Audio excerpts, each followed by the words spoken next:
오늘은 예수와의 절기 7번째 말씀으로 속죄절에 관하여 오늘 말씀을 통하여 은혜를 받게 됩니다. 지난 1973년도에 저 중동의 시리아, 에집트, 이락이 동맹을 맺어가지고 이스라엘을 공격을 했습니다. 그 공격을 해서 벌어졌던 전쟁이 욤키푸어 전쟁입니다. 그 욤키푸어 전쟁이라고 부른 그 이유는 10월 10일부터 26일까지 그 1973년도에 속죄절 기간 동안 이 전쟁이 도발됐기 때문에 그렇습니다. 그래서 유대인들은 이 전쟁을 잘 기억합니다. 속죄절의 전쟁이라. 그리고 제가 이번에 9월 달에 처음으로 시작되는 로샤샤나 유대인들의 달력을 이렇게 구입을 해서 보니까 이 욤키푸어 날이 9월 달이 아니고 10월 달입니다. 10월 10부터 시작이 되는데 사실 이 유대인들은 모세가 시내산에서 40일 동안 갔다 온 것을 기념을 해서 9월 1일부터 10월 10일까지를 이 사람들이 회개 기간이다. 이렇게 회개 기간을 갖고 난 뒤에 욤키푸가 그때 시작이 됩니다. 그리고 또 이 유대인들은 이 날을 아주 성스럽게 보냅니다. 그래서 오늘 이 유대인들이 지키는 이 속죄절이 유대인들뿐만 아니라 여러분과 저와 똑같은 이 예수와를 구세주로 믿는 모든 사람들이 지켜야 되는 이 절기에 대한 메시지를 오늘 같이 나누게 됩니다. 레위기 23장 26절 이하에 보면은 여호와께서 모세에게 일러 가라사대 7월 10일은 속죄일이니 너에게 성해라. 너희는 스스로 괴롭게 하여 여호와께 화제를 드리고 이렇게 명령을 하셨습니다.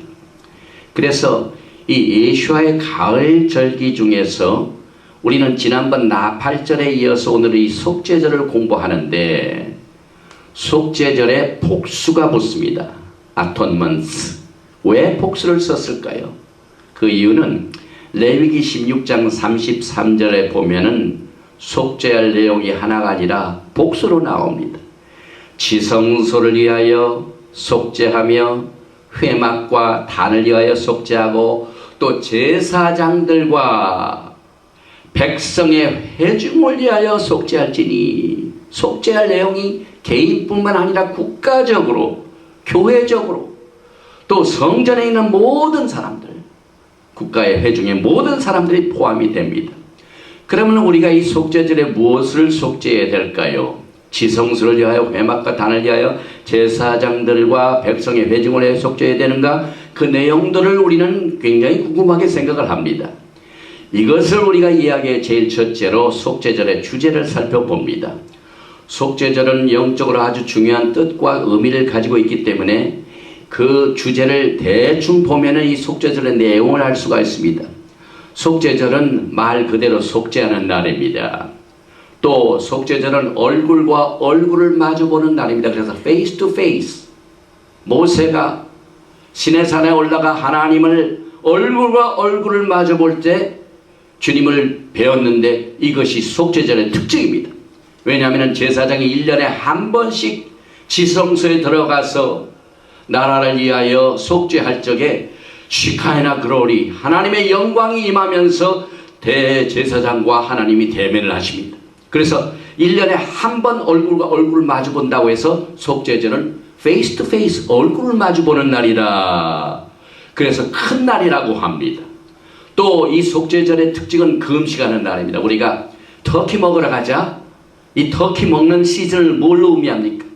땡스기빙으로 여깁니다. 그런데 유대인들은 속죄절 하면은 모든 것을 다 금식하는 날입니다. 또 문을 닫는 날입니다. 또 큰 나팔을 부는 날입니다. 우리 나팔절 공부할 적에 큰 나팔 하면은 속죄절이다. 마지막 나팔은 로샤샤나 나팔절이다. 첫째 나팔은 오순절 나팔입니다.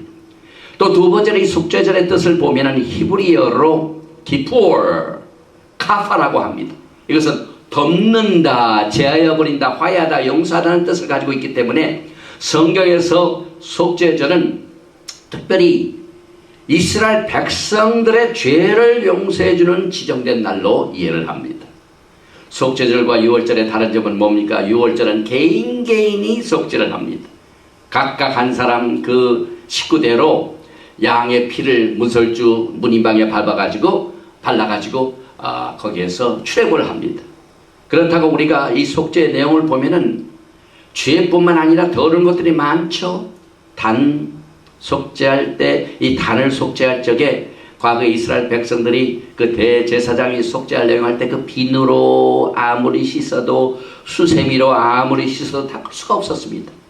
그런데 하나님께서 피를 통해서만이 속죄가 이루어지고 유월절은 개인적인 속죄, 또 이 속죄절은 국가적인 특별한 속죄제를 드리게 됩니다. 이스라엘 백성들이 하나님 앞에 속죄하는 내용 중에 하나가 하나님 앞에 큰 범죄를 저질렀습니다. 그래서 금송아지를 우상으로 숭배한 이 죄를 모세가 하나님 앞에 속죄하라 합니다. 그래서 두 번째, 세 번째 올라가가지고 40일간 있다가 내려온 그날이 속죄절입니다. 그리고 그 회중들한테 서가지고 하나님께서 너희들의 모든 금송아지한테 절한 죄, 우상 숭배한 죄가 속죄함을 받았다. 평안함을 줍니다. 신명기 10장에 보니까 내가 처음과 같이 사실 주야를 산에 유하였고 그때에도 여호와께서 내 말을 들으사 얼굴과 얼굴을 마주 봤습니다.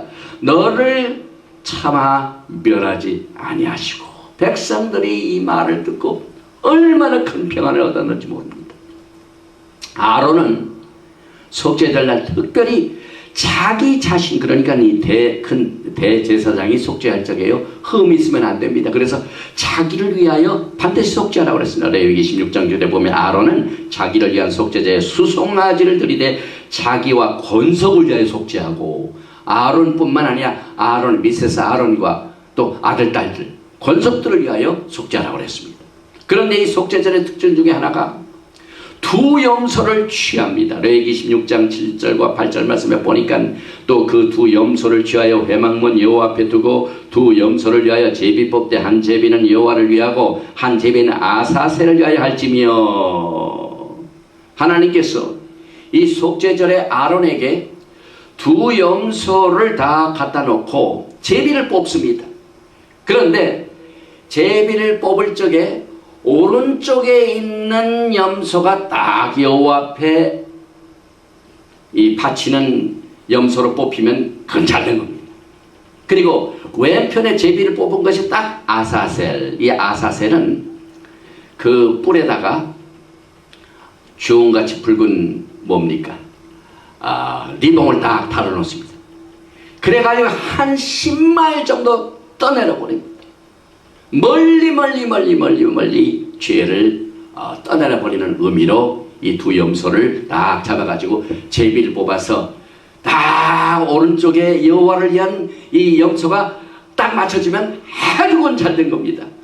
그러나 불길하게 그게 순서가 바뀌어지면은 이스라엘에게 큰 변이 있었습니다. 그 변이 일어났던 내용을 나중에 설명을 하겠습니다. 그래서 레위기 16장 9절에 아론은 여호와를 위하여 제비 뽑은 염소를 속죄제로 드리고, 아사셀을 이를 위한 것은 아사셀을 위하여 제비 뽑은 염소는 산대로 여호와 앞에 두었다가 그것으로 속죄하고 아사셀을 위하여 광야로 보낼지니라. 그래서 이 광야로 보낸다는 것은 동이 서에서 먼 것처럼 죄와 우리 사이의 관계를 우리 하나님께서 완전히 없애버립니다. 그래서 주님께서 우리의 죄를 짊어가지고 한 그 내용을 여기서 표현하고 있습니다. 그러면 언제 이 속죄제를 지키게 됩니까? 오늘 말씀해 보니까 여호와께서 모세에게 일러 가라사대 7월 10일은 속죄일이니 너에게 성해라. 지금 유대인들은 엘룰달입니다. 6월달입니다. 그래서 6월 1일부터 7월 10일까지, 그래서 40일 동안 금식을 하는데 7월 10일 딱 끝나는 날이 속죄절입니다. 그래서 이 속죄절을 우리 하나님께서 이스라엘 백성들뿐만 아니라 예수님을 믿는 예수